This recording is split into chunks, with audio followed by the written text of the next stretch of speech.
end of the 60s, is that when the rumors about you being dead surfaced? Do you remember that? Do you remember how that started? What were your feelings about that? Yeah, no, what happened was we did a cover for a record called Abbey Road. The idea was to walk across the crossing, and I showed up that day with sandals, flip-flops, and so it was so hot, and I kicked them off and walked across barefooted. So this started some rumor that because he was barefooted, he's dead. But it was a little bit strange because people did start looking at me like, is it him? Or a very good double? Well, that was the idea. That was the other part of it, that there was a guy who looked like you taking your place. No, well, this is him.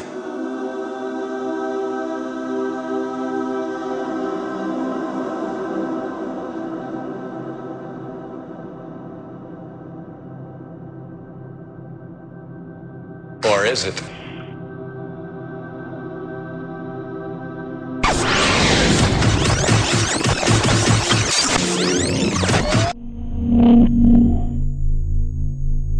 Hello, Tom. What's going down? I was going to rap with you about McCartney being dead. What is this all about?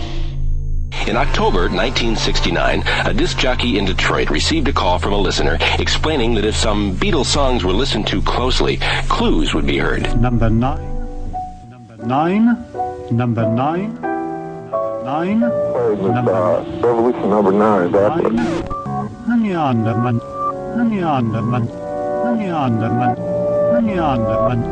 Even though there were past attempts to spread the rumor, this time it really took off. Before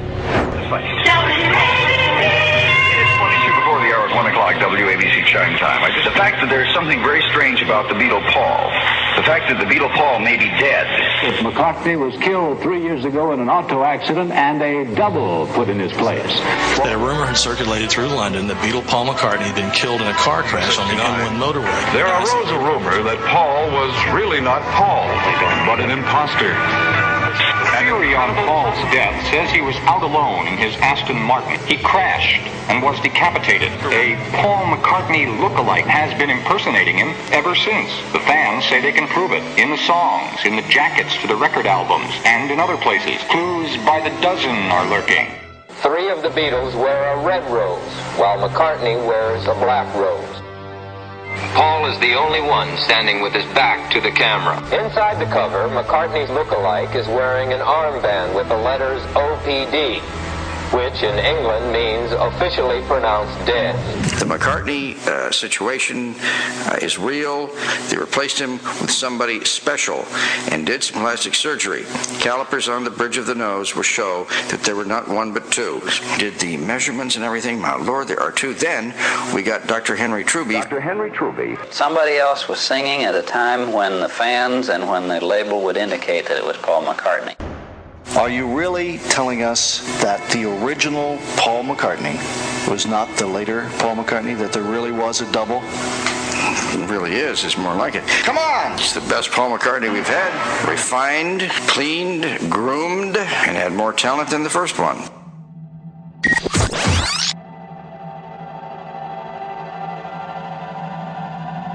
It had been 4 years of instant success. The Beatles had become gods. Nobody heard anything, or not even, a basic beat, I don't think. They were too busy tearing each other up.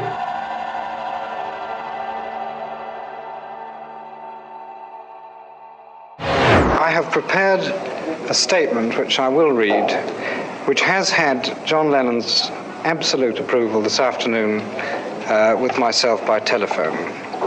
And this is as follows.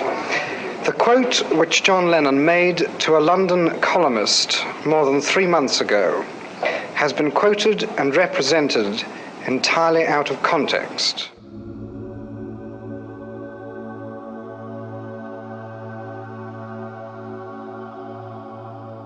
When John said the Beatles meant more to kids than Jesus, a Beatles boycott in the southern states began as the Beatles toured the U.S. for the last time in August 1966.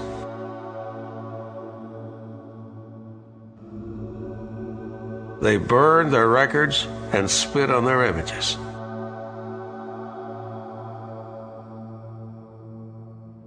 But before they burned the records, they had to buy them. We meant more to kids than Jesus did. I was just saying it as a fact. My view on Christianity is directly influenced by the motto by U.J. Schoenfield. I was using expressions on things that I just read. The Passover plot speculates that the Bible is a hoax and that Jesus didn't die on the cross. Jesus survived, and in order to create a new religion with himself as the Messiah, he made people believe that he'd risen from the dead. He said to me once that the children of 2000 will be listening to the Beatles. By 2012, the masses would be where we are today, and Paul should be Jesus by then.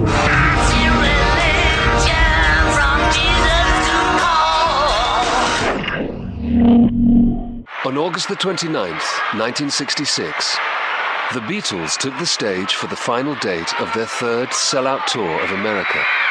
But this would be the last ever Beatles concert.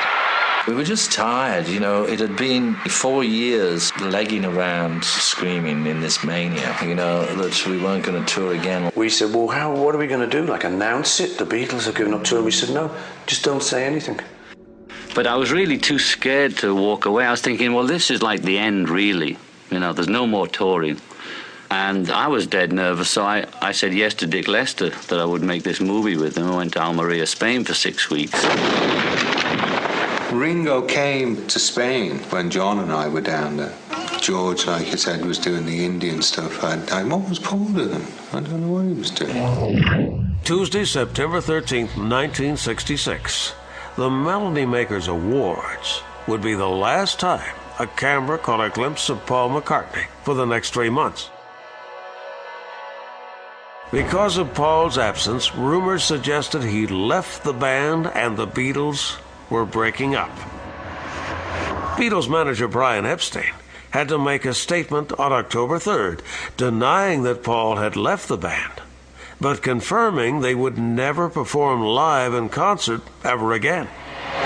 The Beatles have kept pretty much to themselves in the last 7 or 8 months. There have been thousands of rumors about their breakup. They'd say they're not going to tour anymore. They're not going to travel around.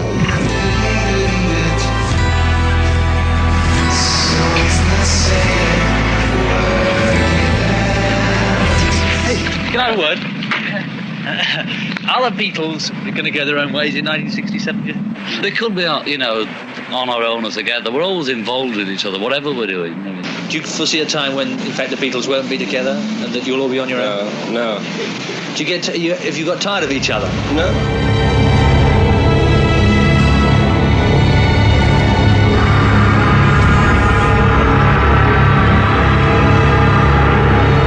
When we got into the Sgt. Pepper sessions, I mean, they were obviously different people to what it was just weird and a lot of sadness around, and it wasn't sort of spoken of a lot, and I think a lot of stuff was getting bottled up, and it was Paul that sort of, you know, pushed them all the time, you know.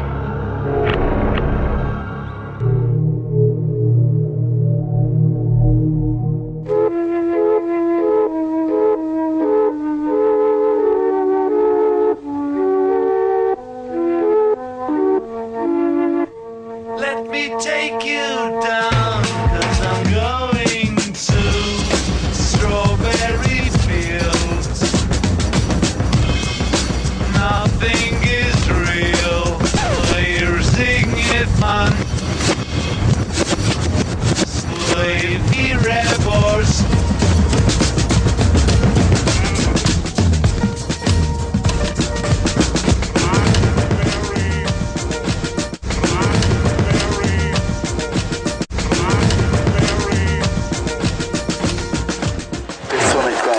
Sounded like a very Paul.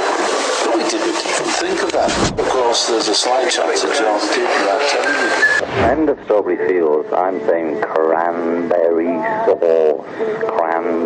sauce, not I buried Paul.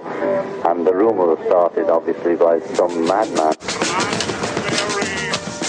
We sit down Strawberry Fields forever. We were convinced a few lads had discovered its message, but nothing else.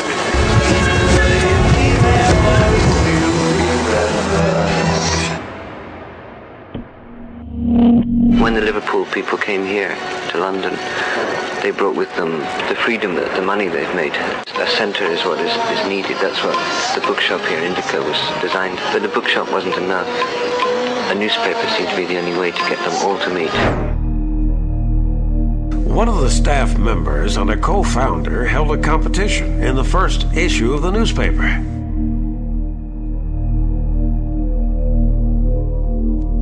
His name was Jan Iarkomo, apparently a Polish filmmaker.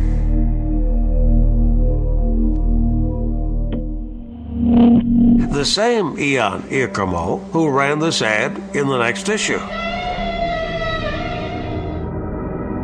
The same Jan Iarkomo who contributed to the Church of the Final Judgment and their magazine, The Process. The same Jan Iarkomo who engaged his friend Yoko Ono to perform an exhibition at his own Indica gallery.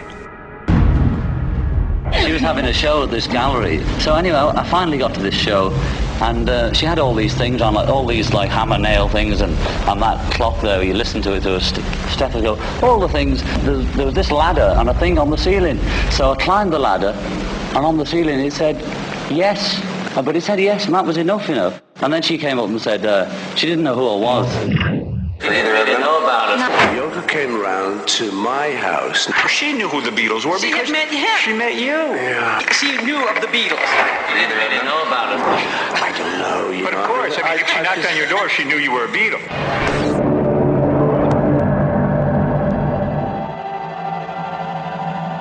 The same Jan Iarkomo that wrote Paperback Writer.